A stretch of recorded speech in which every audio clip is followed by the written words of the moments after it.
So for me, failing, it's that mean you try once and you quit. That's failing.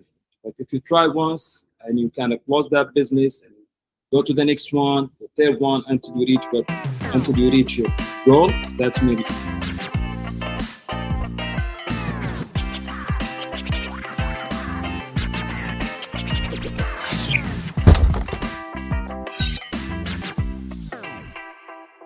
Welcome to the Business Narrative.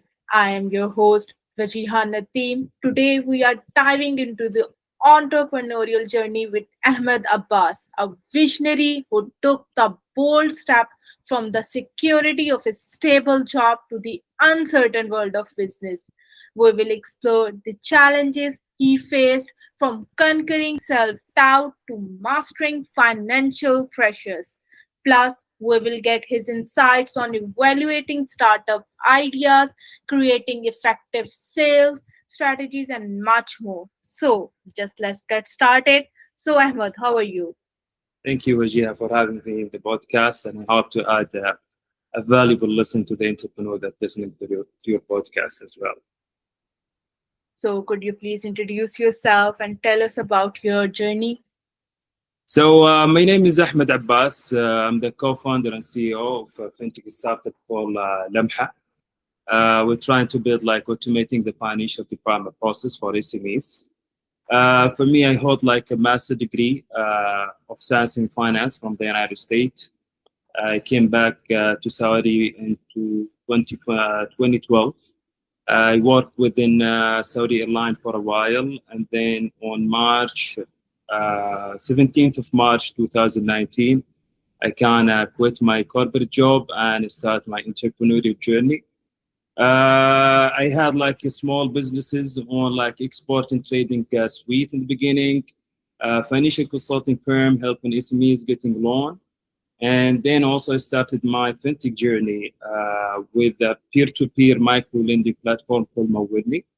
That's what kind of the first technical startup or like technical business that I had. We had to close that business back in end of 2020. Sometimes we have a great idea, but it wasn't the right time. And since 2021, I'm working full time with Lamha. So, you were doing a job before starting your journey. So, many entrepreneurs face so many doubts. And first one is that they have got a self doubt. Okay, what if we fail? What if we have not experienced enough? So, did you get these doubts? Yeah, actually, when I started, I had all of this doubt. You know, am I gonna succeed? Am I gonna fail? What step do I need to take to make sure that I'm going to the right direction? But you need to take that step. You never know if you are right to be an entrepreneur or not if you're not taking the step. I know it's a very tough decision to make, but if you want to make do something that added value to the community, to the ecosystem, to yourself, I think you need to take that step. It's not an easy step, but I think was one of the best decision that I made in my life. That I'm quitting my corporate job and start my entrepreneurial journey. And I know it's not even entrepreneur that they have this glamorous about entrepreneurship and everyone needs to be an entrepreneur. I think it's not an easy one and it's not for everyone. If you want to be an entrepreneur, you need to make sure you are fit mentally, especially mentally, financially, and have the support, the ecosystem that support you as well. So, for example, if there is a young entrepreneur and he is facing that self doubt, so what piece of advice you would give to them that would really help them? Just start doing it. Just start do it. That's the only advice I give it to them. Just do it. If you feel that you are an entrepreneur, you want to do something, just start do it. Don't face this dilemma that I'm starting late. I wish if I started early. You need to start. If you think you can do it, just start. Don't It doesn't matter your age, your stage, just do it. And believe me, once you start doing it and you get that vibe, things will start moving to the right direction. Another doubt they faced is like, what if our idea will be failed? Like there are so many ideas and there are so many streamlines for the business. So did you face that? And if someone is facing that, like, what if my startup idea is good enough? So what will be your take in that? Actually, thanks for asking that questions. Before I started, I had this fear of failing, and it was okay. What if I fail? People start, saying bad things about me. But once I jump into entrepreneur and get the support ecosystem around me, I found out that failing, it's not failing, it's a lesson learned. Because sometimes you need to fail to succeed. So for me, failing means that you try once and you stop because if you face an issue or if you face a wall and you couldn't figure out something and you have that passion of entrepreneurship, but you quit. That's for me, that's failing. But if you gonna fail and try again, for me, that's not a fail. That's mean a learned lesson. So if you fail, for example, if you close, for me, I closed one business. I closed a couple of business. But when I start the next business, I didn't start from scratch. I started from like an advanced point. So for me, instead, if, you know, going around and ask people how to do market research, when I started the second business, I already knew how to do market research. I don't start from scratch. So I start from an advanced point. So for me, failing, it's that mean you try once and you quit. That's failing. But if you try once and you kind of close that business and go to the next one, the third one, until you reach your goal, that's me learn lesson. Because what I found out in life, actually in the school they teach you something and then they test you on it. In life you get tested and then you learn. So don't feel that fear of failing, kind of put you in the corner or like kind of let you don't pursue your goal. Just do it and enjoy the ride. The more you fail, the more you learn and you get more experience, a lot of good lessons in your life, and then even you can use that experience and also mentor and advise other new startup or entrepreneur. So for me, failing is just quitting what you want to do. Yeah, I believe like entrepreneurship journey is just not about like a glamorous world. There must be some failures. So can you tell us some of your failures that you faced in your entrepreneurship journey so far? For me, I had to close two businesses.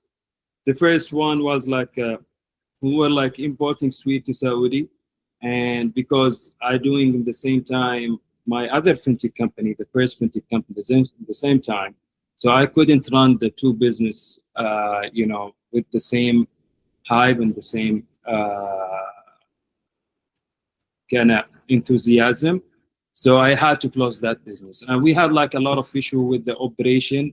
Sometimes, especially if you're dealing with retail, you're selling something on credit and you need a very strong collection team.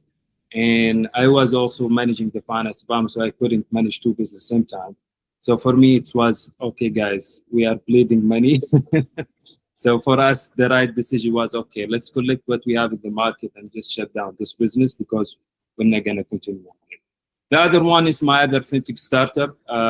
It was a great idea. We started peer-to-peer microlending in 2019. Was early in the fintech scene here in Saudi. So we had to kind of figure out something to work it out. But and then, we reach a point that, guys, this is business is not gonna work at this time. So either we continue or wait for it to the right time, until the right time comes, and then start again, or we can just close it down and looking for something else. And we had to go with the decision to close that business again. So it was for me, it was a good experience. Even now, the network I had through that journey, it's growing. And when I'm looking back 3, 4 years ago and seeing my network and the people I know now, I couldn't do it if I don't jump to do an entrepreneur and being an entrepreneur. So that's the two lesson. It's sometimes it's timing. You can have you can build the great business, the great idea, but it's not the right time.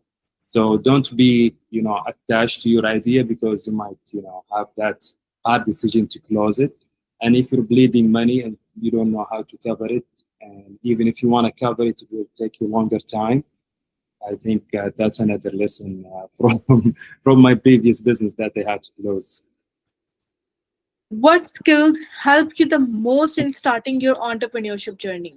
Resilience, passion about what you want to do, and understand the sector that you are working with or you are working in. And leadership, you have to have that leadership skills and be able to delegate some tasks to other people and trust. You said that the college skill that helped you the most is leadership skills. So, can you define the leadership skills? Leadership skills that for me, I think you need to delegate, know how to delegate to people and trust them, empower them and engage them in the decision making and also on the plan.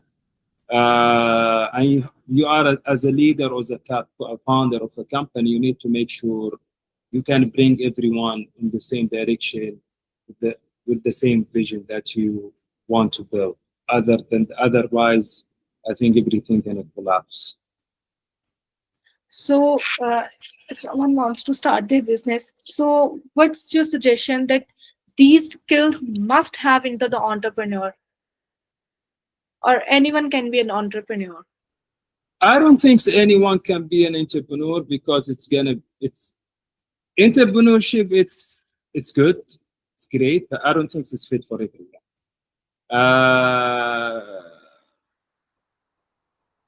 Because as an especially on the tech startup or the tech side, uh, you need to know how can you don't burn yourself mentally, because if you're not prepared for it, it's not an easy for everyone.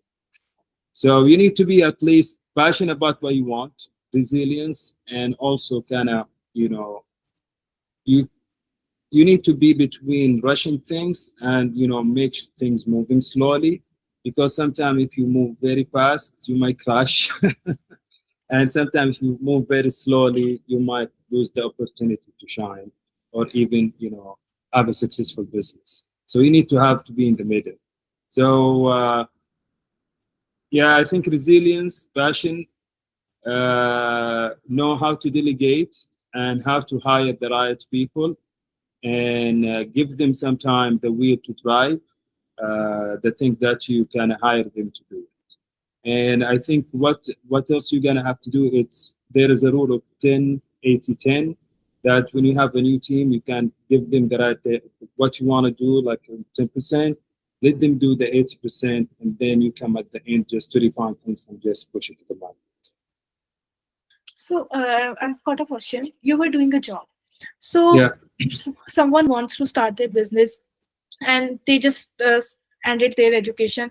So, they just jump onto the entrepreneurship journey, or they must have an experience of a corporate sector before starting their job. Yeah, that's it's gonna be depends. We've seen a lot of successful startup worldwide that their founder is they just drop out of school and they just start their own business. And we've seen also a successful startup that's been established by some people that they quit their corporate job. So it's gonna be, I don't have a rule of thumb for that. It's gonna be depends on the person. But for me, I think the more you have an experience on the field that you are working in, the more the more the chance that you can succeed. And even whenever you're gonna raise fund or go talk with investor, the more they feel you are experienced on the field that you're working in your startup, the more they feel that this something can happen in the future, it can succeed your startup. So I think experience is important, but sometimes uh, there is no rule of thumb that okay, if you are quit from your corporate, your chance of succeed will be higher than someone just drop out of college, they just graduate. For me, it's the more you have an experience or if you are passionate about it and know exactly what you are doing, I think that's the important thing to do. So, so if someone was like starting their business from the scratch, the problem or the like self doubt they have in mind, okay, what if I don't get enough clients, or what if I don't get enough sales? Like we don't have any connections in the start, we don't have any portfolio in the start. So, how did you manage this? Yeah.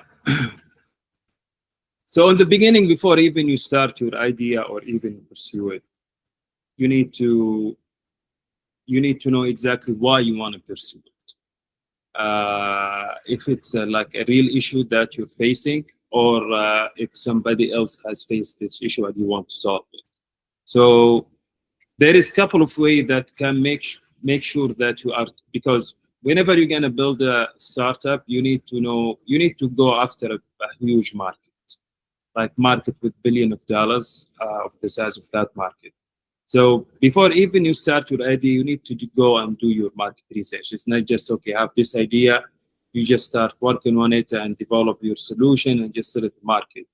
At least you need to do your prerequisite exercise. You need to go to do the market research, understand your customer behavior and persona, and there is some quick way to see if this idea will work or not.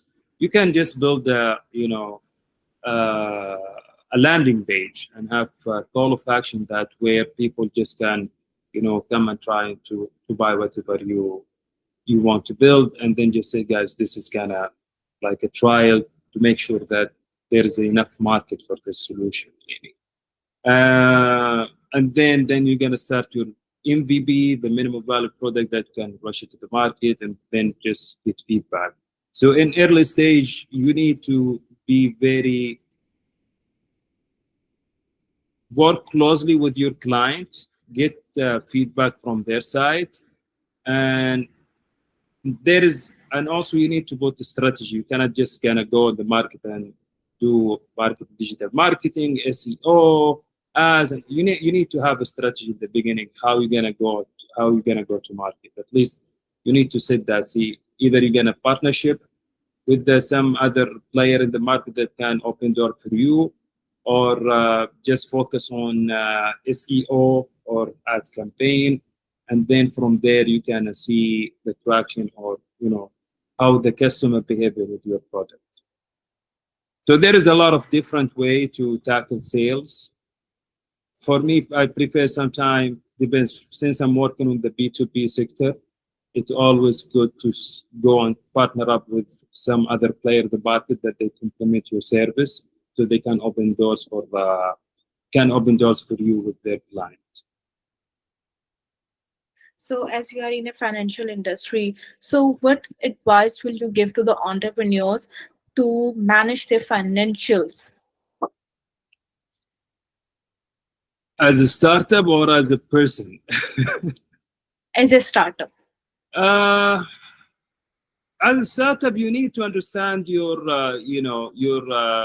cash burn on a monthly basis, how cash you're burning, and then also make sure you can spend your money wisely on the area that it's not good to have, it's important to have. Some people, they spend money because it's nice to me to having some, hire this person to do this job. You need to make sure it's very important for you to hire this person, so he can or she can add value to your business and take it to the next phase. So you need to have a plan, at least 1 year plan on your financial.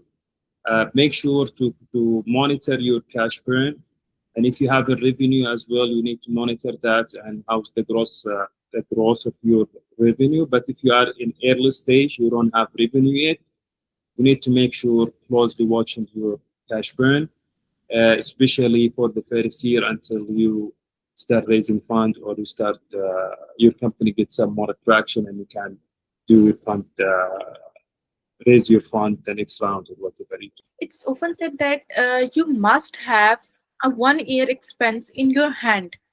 before starting your business. Otherwise, just don't start your business. So, is this right? Yeah, that's another tricky questions. Yeah, for your startup, at least you need to have at least 15 to 18 months cash in your hand. So that's one thing everyone has to know. If you want to start startup, at least you need to have a cash for 15 to 18 months. That's gonna take you to the next step until you can raise your next round or raise your next fund. So yeah, if you start a business, you need to have a cash of 12 to 18 months until things start working. Other than that, don't do it. It's really nice talking to you. I think these insights will help many young entrepreneurs to start these startups and who are struggling in their entrepreneurial journey. So, thank you so much for all these insights. So, by the way, how can people connect you and what's the best method to find you? I think the best method to find me actively on LinkedIn. Yeah, sometimes it will be very active. Sometimes you kind of sit back and watch what's happening. Depends on how I'm busy with my startup. So if anyone wants to connect with me, they can reach out to me on LinkedIn. Thank you so much for your time and thank you so much for all these valuable insights and advices. Thank you so much. It's all. Thank you very much, Rajiv. Thank you very much for having me. Bye. Bye bye.